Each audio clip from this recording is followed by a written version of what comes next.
Hello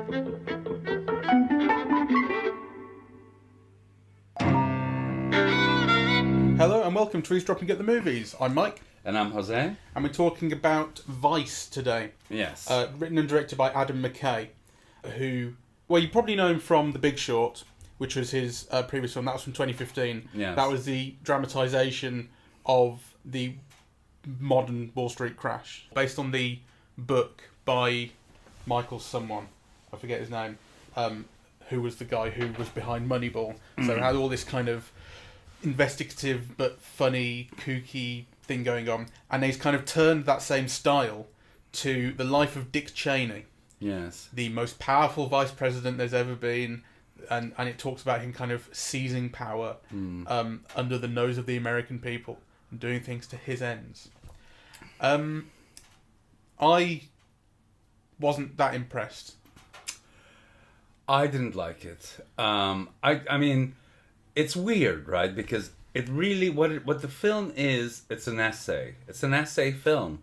But whereas we're used to thinking of essay films, you know, as kind of documentaries or films working with found footage or, you know, kind of, video essays, this is like a dramatized essay film. It's almost like, you know, the kinds of plays that you get at the National Theatre, which are, you know, State of the Nation plays by David Hare or somebody like that, really. That's kind of what it feels like, with moments that are meant to be like theatrical, show-stopping moments of applause, except they don't work in the same way on film as they do in the theatre, you know. So I found it, on the one hand, inventive. I mean, it is kind of inventive. It's not as smart as it thinks it is. No. And it's also kind of weird in the sense that, you know, the film has, I think, some extraordinary performances. So I don't like Christian Bale at all, really. Like, he's the opposite of my idea of what a film star is. And then, you know, and then he keeps on kind of offering really great performances of very unlikable people, which he only partly humanizes. Yeah, like, I do think that on the one hand he's quite marvelous in this, but on the other hand, you never feel that he gives you an in on who Dick Cheney's meant to be. I think that's a problem with, that's a problem with Cheney, really. And the film starts off by saying this is based on a true story, or as true as we can make it, given that Dick Cheney is the most secretive man in the world, but we did our fucking best, it says. So it kind of starts off with this cheeky thing, but it is basically saying, like, if you don't think we've really got much of a character here, sorry, but that's just the way it is. Which I don't really like. No, I mean, that's not good enough, really. It's not good enough. He does kind of remind me. I mean, Bale is fantastic in it. For one thing, I think the physical. I mean, it's interesting. Obviously, the word that people would use is transformation when it comes to things like this. It is an identical look to Dick Cheney. It's incredible. It makes you actually think. It's like his facial posture, the way he holds his face, and it makes you think: is that?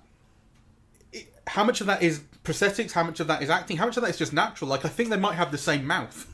You know, it's unbelievable. It's you're properly watching Dick Cheney. Yes. And I don't like it. I mean, I was thinking throughout, you know, it's just such a stunt, really. And then, of course, you think, well, you know, stunts with actors is one of the pleasures of film going. You want to see how so-and-so ages, or, you know, how so-and-so youngs up. So kind of, you know, I forgave it, really. But I don't want to make more of it than it deserves. I mean, my main question really is, you know, why don't you hire an age-appropriate actor who can do something with that part? I mean, you know, kind of, you're constantly aware here of the stunt dimension to the performance. And so, for example, you know, when the film is meant to be set in 53 and 63, I think, they haven't been able to make him young enough, you know, to be like a college student, or, right, like, you could see the effects work that's gone into his face, so they've shinied up his face, you know, but he's still got a stodgy middle-aged body, really, you know. So it kind of, it draws attention to all of those things in a way that I didn't think enhanced the film at all. Really. Oh, I disagree. I thought the look was the best thing about it to me. I mean, it was uncanny. I thought the likeness and the voice and the manner in which he speaks and the kind of the way he takes breaths between lines very loudly. I don't know. I'm obviously more used to the elderly Dick Cheney than any of his younger incarnations. I never saw him when he was in the 70s and whatnot. But I'm kind of familiar with him from the last 15 years, and I was blown away at Well, you're not alone. People are. Yeah. You know, I just think it's a stunt. But actually, the whole film is a stunt. So I mustn't let that bother me as much as it does. And you're right that Bale is incredibly good at doing that. yeah. I just personally don't like it. Fair enough. Well, that's on the kind of mimicry level, right? But we were talking about kind of getting under the surface, and it reminded me of The Fifth Estate, which was the film about Julian Assange with Benedict Cumberbatch. I don't know if you've seen it. I think I have, yes. I really liked that film, despite it was not a very good film, but there were things about it I really liked, and one of the main things I liked was Cumberbatch's performance. And again, it's doing this. It's quite good mimicry. It's nothing like as physically identical as Bale is to Cheney, I think. But there are mannerisms and things that he just nails, in the voice as well. But there is a similar thing with Assange, which is you don't know who the guy is. He's slippery. That's kind of his whole thing. And so you come away from The Fifth Estate rather like you do with Vice, going, although this is a film about this guy, I've got no way in. And you feel like maybe it's natural there be no win. That's who they are, but that's also just feels not good enough. It feels not good enough because you expect a biography, and certainly a biographical drama, to kind of fill you in, right? Like, we've seen Dick Cheney, some of us, most of our lives. So if all that you're going to offer is kind of like an external view, that doesn't help you understand the character better, then kind of it's a letdown. And actually, the film posits certain things as being like remarkable. So actually, it has this whole theory that life is like a series of teacups, kind of balanced on top of each other, with these key moments in your life that kind of shape it. And so the film kind of shows us those key moments. But actually, they don't help explain his character. They help explain some of his actions, and even that I wouldn't agree that it does so fully. But at least you can see how it does that. But not his character. There's some things that I just didn't understand. So, for example, there's a scene in his youth in Texas where he's been expulsed from Yale, and he's now working as a lineman. And somebody has fallen down and broken his leg, and they're treated very callously, right? Like, bring somebody else to work on the job, and give this guy $5 to go home. When he's kind of, his leg is completely destroyed, and you're meant to think that somehow marks Cheney, but actually you don't see how. So it's like it's a big empty space of the significant moment whose significance is kind of indecipherable. It's a signifier of like the kind of thing that a film like this shows you. Yes. This kind of film will show you an event like that, but actually it has no further meaning to it. It just looks like that kind of moment. It's pretty blank. And I guess at the start you kind of forgive it because you think, well, it's leading to something. The fact that it then leads to not very much is the issue. And I think the film has kind of energy, but it has energy in fits and spurts. And I think a lot of it really lulls, particularly before he becomes vice president. It has really energetic moments, but it has a lot of lulls. But then once he becomes vice president, and like you have that meeting in his office where it's him and Scooter Libby and Rumsfeld and someone else, and it's basically the four of them saying, "This is how we're going to set up inside the White House as like a like this. They're like like an insurgents, inside the White House, subverting their own president, saying we're going to intercept all these emails, we're going to get everything before the president does, we're going to do this, that, and the other, we are going to be in charge. Yeah, we're going to run the country. That's kind of amazing, that scene, I think, and the feeling around it of holy shit, this is super serious. Like I guess what I always kind of thought about Cheney was, he's in league with everyone. I mean, I guess that kind of this is one view of him. It was always kind of he's the vice president, he's working with everyone, but he was always known to have this kind of huge amount of power and authority. And like the thing was with George W. Bush is he's his dad's mate, so there was always this implication of George W. Bush is just doing what Cheney says anyway. So Cheney's really the one in charge. But what the film puts forward is something much more insidious. Of like he was doing shit without even Yes. So there's like the secret cell inside the U.S. government that actually subverting established law under this theoretical interpretation of the president's powers. What do they call it? It's the unitary executive theory. That's right. Which is kind of, a theory with no basis that somebody's just drummed up. And it's just an excuse to have all the power go through the president and thus through Cheney because, of the particular agreement of power that he set up with Dick Bush, that he'd have control with George Bush, where he'd have control over the military and foreign affairs. And in a very funny scene where when he accepts the post of vice president and he says, okay, but what I want is, he doesn't do it like this. What he does is he says, I'm doing you a favour, right? I'll take all the tough jobs and all the menial stuff, like housing and labour and foreign affairs, and just lists everything. He says, I'll do all of this and you just be president. And George Bush goes, that sounds great. It's a very funny scene. Very funny scene. And, I'm sure there's an awful lot of truth. I mean, the thing was when he became vice president, it was this thing of, I'll lead the committee to find you a vice president. Oh, it turns out I'm the best man for the job. Which is what the film kind of shows. Although the film shows it in a way that says he still had to be talked into it. But you don't know the truth of kind of all these things. No, you don't. But I think my interest and concern is why use the medium of a movie to actually kind of write an essay, or to make a critical commentary. It's a state of the nation film, really, in a way, right? That's kind of what it leads to. And it is very much kind of an essay form. So if you're looking at it through drama, through kind of what story is it telling, and how do the characters and so on kind of fit into it.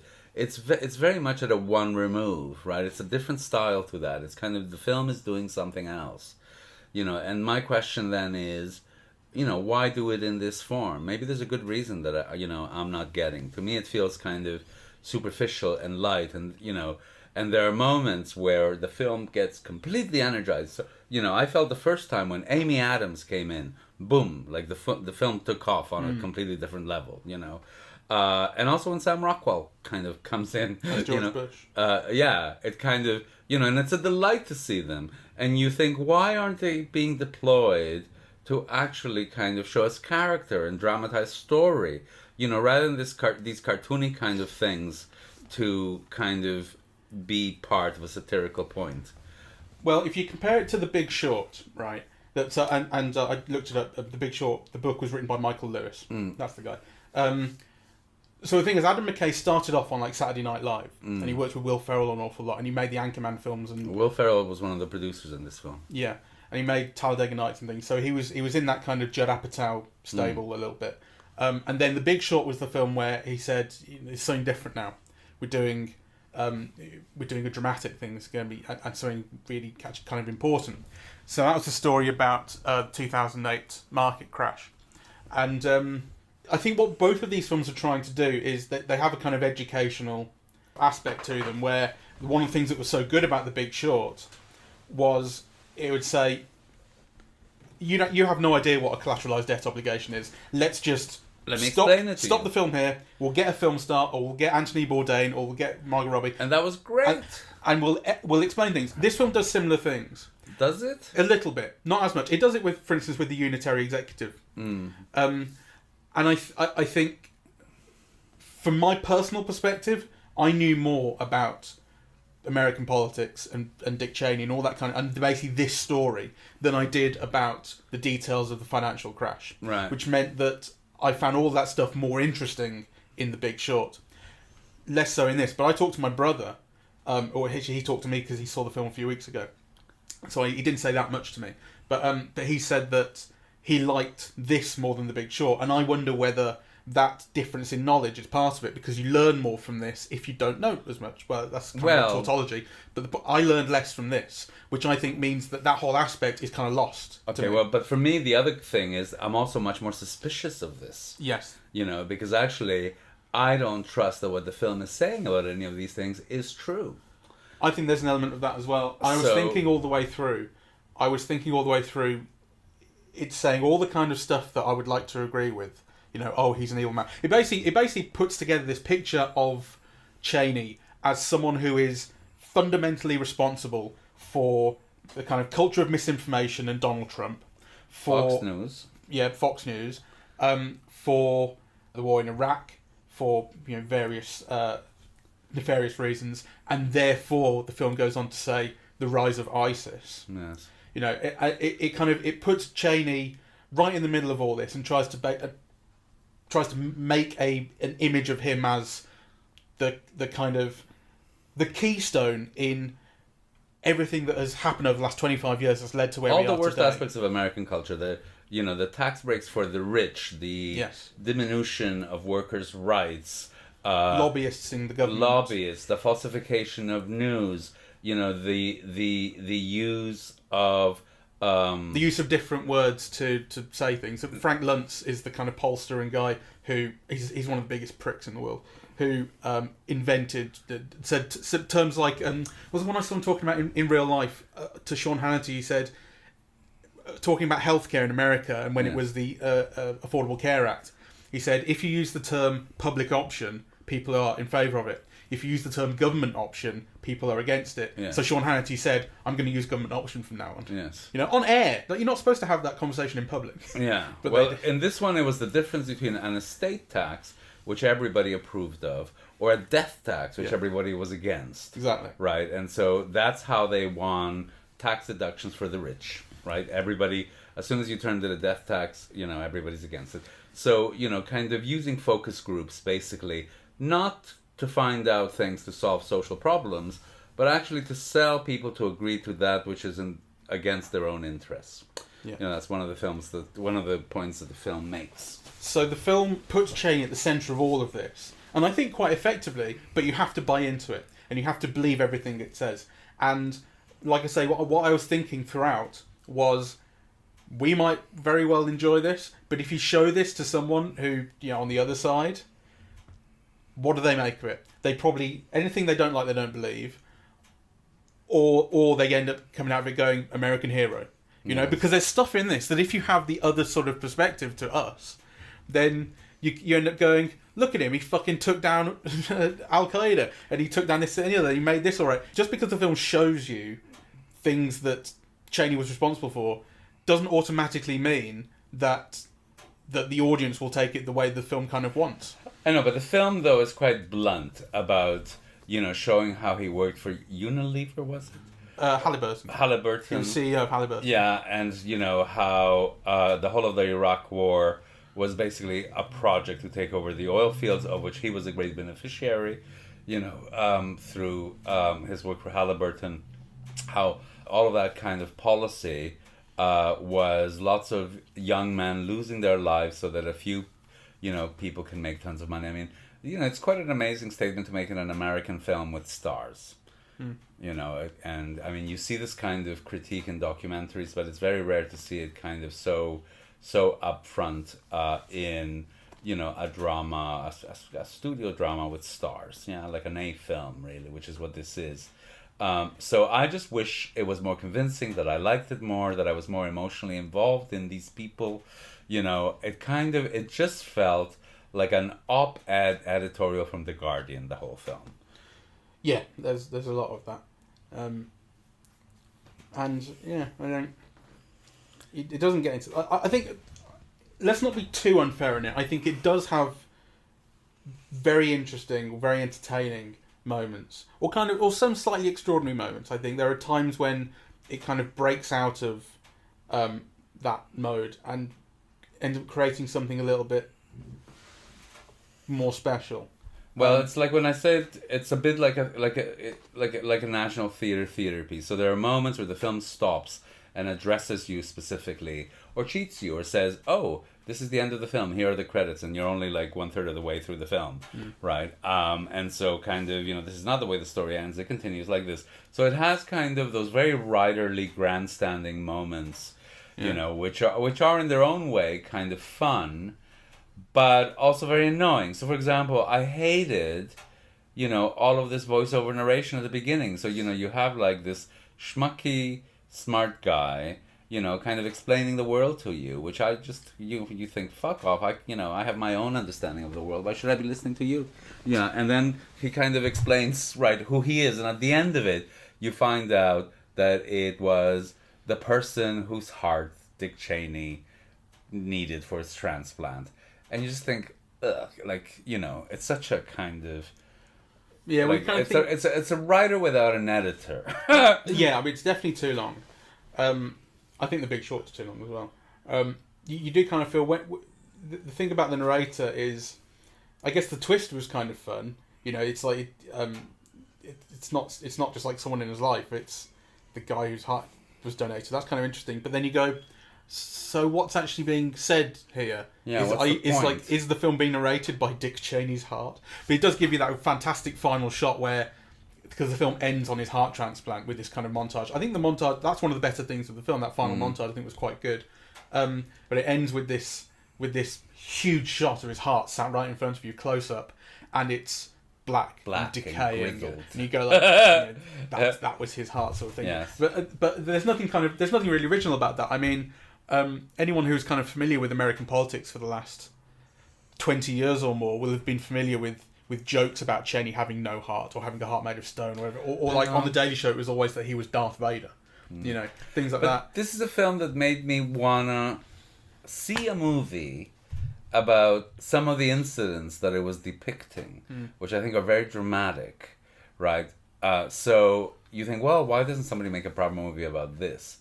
Right, so for example, the selling out of the gay daughter at the end so that the other daughter could run for senator or representative or whatever it was. I mean, that's a drama. That's kind of parents choosing one daughter over another, and the way that kind of, the films tells you they avoided a career in politics because they didn't want, to hurt this particular daughter. Yeah. So actually, what led to that selling out? What, and how did that affect all of the people involved? I mean, there's a real drama there, really, and nada. Nothing. The film has a thing about trying to show a kind of affectionate side to Cheney. It's clear that he has this affection between him and his wife. They love each other. Yes. It's not like they do have an element of that business relationship, particularly early on where Cheney is really not up to much and he's a bit of a layabout and a loser, and his wife is the one going, I can't run for president but you can, so so like there's an element of the woman behind the man sort of thing, and she's kind of using him, but then it's very clear. It's not that she's using him, she made him the man he is. Well, there's but it's very clear nonetheless that they love each other. Yes. And it's very nice to see as well. Yes, and that is nice to see. And there's the bit where the daughter gets to the car accident and it reveals in hospital that she's gay, and it's this kind of charged moment, and you get the feeling the mum is really not into this. She says this is going to make things very difficult for you, and I think the subtext is this is going to make things very difficult for me, kind of politically. But Cheney has no qualms. He takes a second, then he basically embraces his daughter and says, doesn't matter, we love you no matter what. And like that feels like a real moment, right? I think that's exactly what the film is trying to convey. Yes. There's nothing sort of hidden about what he's doing there, I think. There's a moment where they're sitting around the table as a family, and they're just having a lovely evening. And again, it's kind of interrupted by bombs. Like, it's the whole thing of, he's having a lovely evening with a lovely meal, but he's also killing loads of people in Iraq. But these moments, what do they add up to? What do they, it's trying to say, oh, he's nicer than he seems. Yes. I mean, I think the film it's sketchy. It's a set of ideas not very well worked out. It's a pamphlet of a film, that, will convince you if you have those politics, but actually, as any kind of analysis, I think it lacks depth. And like I said, it's not as intelligent as it thinks it is. For me, what was wonderful about the film was the actors, and I would include Christian Bale there. Amy Adams is superb. Sam Rockwell is superb. I also loved the moment with, what's his name? The waiter, who's giving him Alfred options. Molina. Yeah, Alfred Molina has a wonderful bit. Yeah, that's one of those big short bits where it goes, let's explain something in a comedy way. That's it's Alfred right. Molina reading out a menu of all the things that Dick Cheney and his cohorts can have, such as control of the military, torture anyone you like, but call it something else. So, Yes. And they say, we'll have the lot. Yes. Yeah, that's lovely. That's a lovely moment. And Alfred Molina makes it, So those are the things that I really loved about the film. And I think if you love actors and acting, it's a film to see. And actually, for me, it's the only reason to see this film. It's the only grounds on which I would recommend this film. The actors make it. Yeah, I agree, to be honest. It's a shame because you'd like more. Dick Cheney's an interesting guy. And he is powerful and influential. Yes. And the film sort of illustrates it a little bit, but doesn't really express anything. No. Or build that much out of it. Yeah, it's a combination of Saturday Night Live sketch with a budget, and a kind of editorial. It's kind of I don't so on the one hand you want to praise its inventiveness, you want to praise its daring. It is actually a film that is trying to do something, but on the other hand you think, well, it's just not good enough. Yeah, it does this kind of whistle-stop tour of just the bits and changes. Like for instance, it completely ignores Halliburton. It just puts up a bit of text saying when he stopped being in politics in '89, he became CEO of Halliburton. That sounds easy. Yeah, and then came back out of it to be vice president. It does that in a line of text on screen. I found actually the depiction of him going into politics in the first place was really I didn't have any idea how he really got into politics. It's just he's kind of doing a few things. There's this montage where Lynn kind of makes him improve his life a bit, and then it's just he's got this internship with Donald Rumsfeld in the White House, in Nixon's White House. You go, how did that happen? Yeah, I didn't like any of it. So, for example, they have that thing where he's caught driving under the influence, right at the beginning of the film. You're told that his wife gets him a scholarship to Yale, but he's drinking too much and he's expelled. So he's drinking, he's unhappy, and the film tells you he's not very bright, actually. So then you think, well, how does a person who's not very bright, who's not very skilled, also, why is he drinking? Anyway, but how is a person with all those lacks then become one of the most powerful people in the world? And he becomes one from the beginning. Right? And so the film only tells you, he doesn't speak much, he listens, and the people who kind of are in the background listening are the real killers.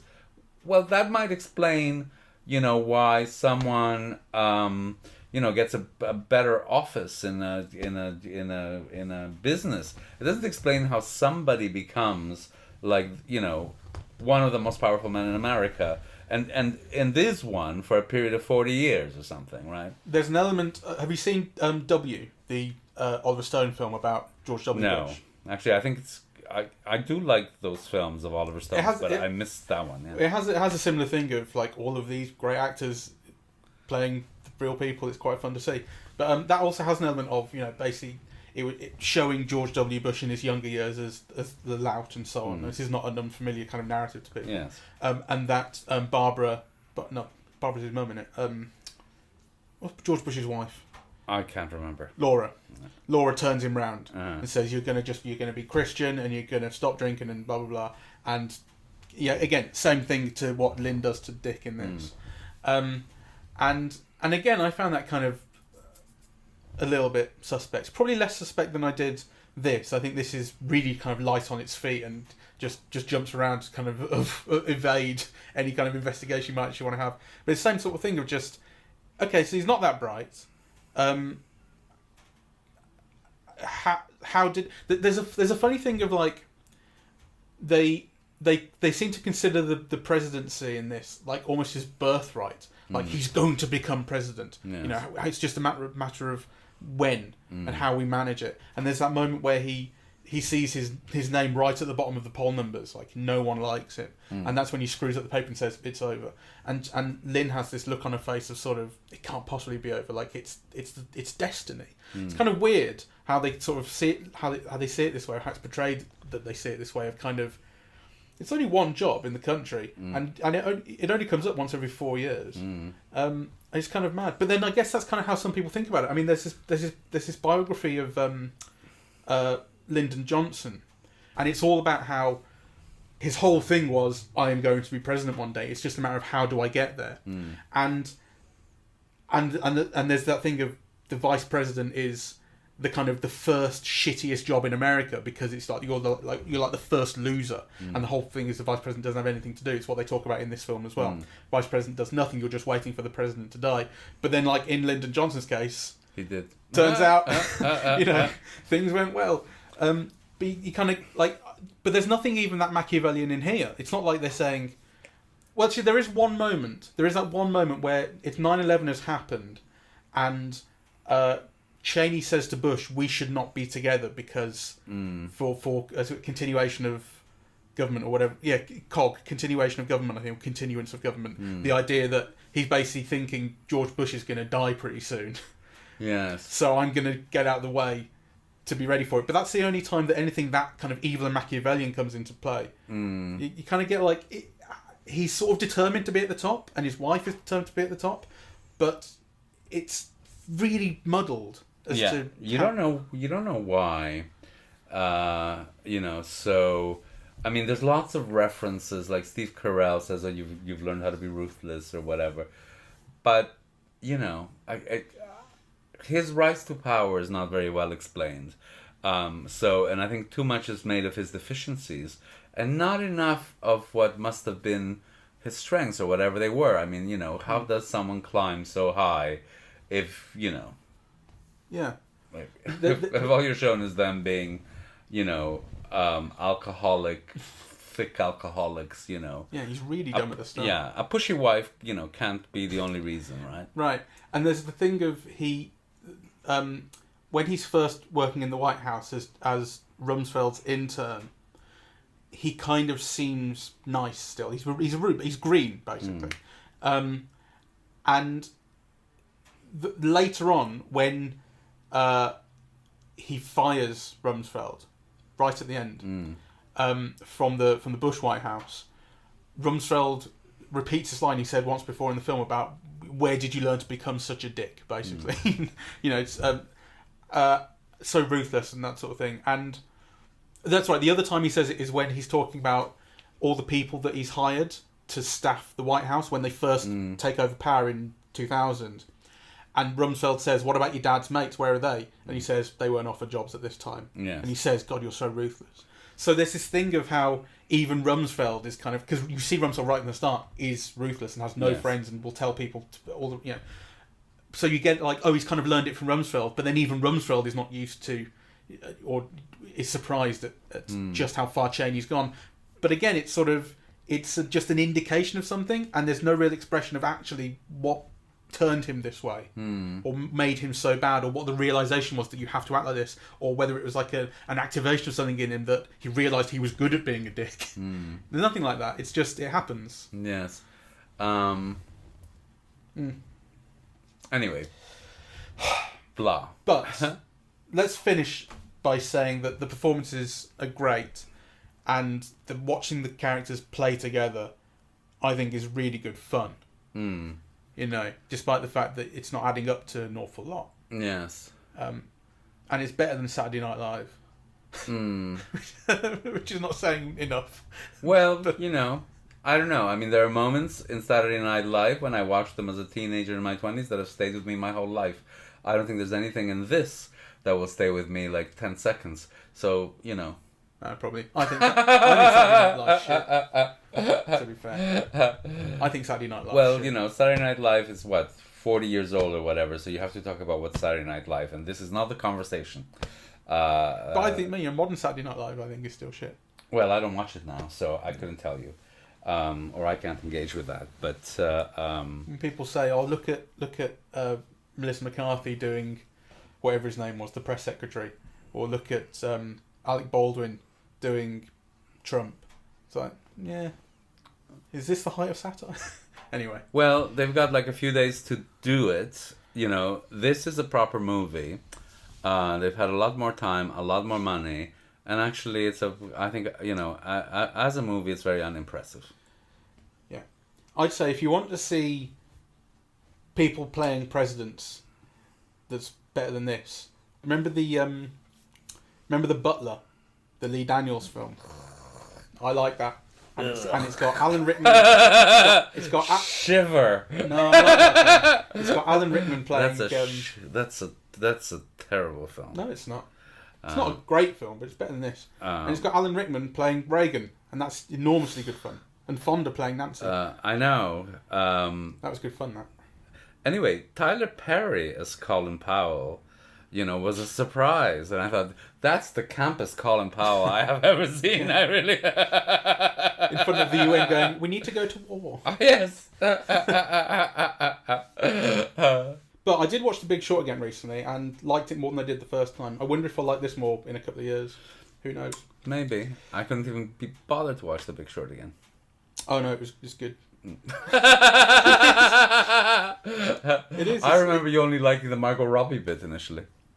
No. Well, I probably did like that, but actually, in retrospect, I think that's one of the worst bits of the film. Ah. Because what the film really does is, in those moments where it says we're going to explain something, let's stop the narrative for a second and explain some technical jargon.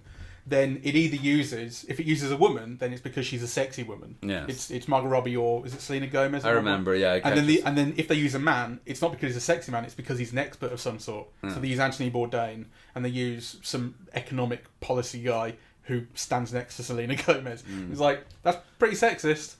We're using her for her looks, we're using him for his knowledge, you know? But no, when I watched it recently, it was on iPlayer, it might still be, I don't know. I turn it on about 20 minutes in, which is around when the Margot Robbie scene happens. And then I thought I was just going to watch a bit of it. And I just sat through the rest. I mean, it really keeps you going, and it's got a lot more energy and a lot more tempo. And I think, it doesn't lull. This lulls. You know, that doesn't lull Big Short. And actually, that's a good movie. Okay. Not amazing, but good. You may be right. I mean, this might be, more fun to watch. Maybe. It does have that moralising thing at the end, which we both commented on when we saw it, The Big Short. This is where it was the crocodile tears for the poor, which is like, oh. Well, the film doesn't really care. Or this one, he's got such a black heart. Yeah, exactly. It tells you things you'd like to hear, and it's not challenging enough. And that's probably something it does have in common with this, that neither of them challenge you in any way. Really, they just tell you things you'd like to hear. Yeah. Anyway, let's wrap it up here. Yes. If I think it's still worth seeing if you're interested in actors and acting. There are some absolutely marvelous performances here. Some of which are probably going to, win some of these seasons' prizes at least. So that's a reason to see it on its own. Yeah. Christian Bale's. Well, it's going to be probably between Christian Bale and Rami Malek, isn't it? The Oscar. Do you think there's got to be some better performance out there? Because these are both what they are is both good impressions, rather than really good performances. Yeah. That's being a bit unfair, but who are the other nominees? Oh, actually, they did come out, didn't they? I haven't seen. They have come out. I never bothered looking. I think Malek has competition. Let me just have a quick look. We'll finish off with this. We'll just talk about the actors. Spike Lee's up for Best Director for Black Klansman. I had no idea. That's great. Best Actor. It's Christian Bale, Bradley Cooper for A Star Is Born, Ugh. Willem Dafoe for At Eternity's Gate. I haven't seen it. Rami Malek for Bohemian Rhapsody and Viggo Mortensen for Green Book, which again I've not seen. Which we haven't seen. Well, of the ones that we have seen, I actually would go with Malek. Yeah, so would I. Yeah. Yeah. Although I'd go for Bale for the makeup. Rami Malek's best makeup for the makeup guy or girl or woman who did Bale. Yeah, exactly. Yeah. Okay, and Best Actress? Who have we got for Best Actress? Amy Adams might be there. She's not. I think she might be under supporting. She's for supporting. Right. Supporting actress is Amy Adams, Marina Di Terriva, Roma. She's the mother in Roma. Yeah. Regina King for If Beale Street Could Talk. I haven't seen that. And for the favourite, Emma Stone and Rachel Weisz. Oh my god. I know. I want Rachel Weisz to win just for being fabulous. She is great. Best actress rather than supporting actress are Yalitza Aparicio, Roma. Yeah. No. Glenn Close for The Wife. I haven't seen it. Yeah, no, we missed that. I don't think it's going to come round again. Oh. Olivia Colman, favourite. Yes, she deserves it. Lady Gaga, Star is Born. Please. Melissa McCarthy, Can You Ever Forgive Me? Which I haven't seen that though. I think that's coming out soon. But There's a certainly preview on Thursday of that actually, so we will see it soon. Certainly Olivia Colman. Director, Alfonso Cuarón, Roma. Yorgos Lanthimos, The Favourite. Spike Lee, Black Klansman. Adam McKay, Vice. Don't think so. And Pavel Pawlikowski, Cold War. I love Cold War actually. So say those again. Cuarón, Lanthimos, Lee. It's between Lanthimos and Pawlikowski. Yeah, I'd say that you're probably right there. Best Picture, we may as well just go through now. Best Picture, Black Panther, Black Klansman. Black Panther's wonderful. Bohemian Rhapsody, The Favourite, Green Book, Roma, A Star Is Born, and Vice. Well, listen, and that's to me, the most deserving films would be Black Panther or The Favourite.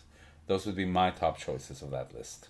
Of those, the only one of those we haven't seen is Green Book, and that's the one that people are really criticising for being like the white man's version of a black film. Yeah, or Driving Miss Daisy. Yeah, that's what people think of it. But of the ones that we've seen, which is most of them, it would be Black Klansman or The Favourite for me. No, I love Black Panther. Black Panther's fantastic. Yeah. But for me, Black Klansman is best. Well, if you're choosing just best film for being best picture. Of that list, I would choose either The Favourite or Black Panther, and not Black Klansman. Fair enough. Best supporting actor, Green Book, Mahershala Ali. Haven't seen it. Yeah. Adam Driver, Black Klansman. Sam Elliott, A Star Is Born. Richard E. Grant, Can You Ever Forgive Me? And Sam Rockwell in Vice. I would choose Adam Driver. So would I.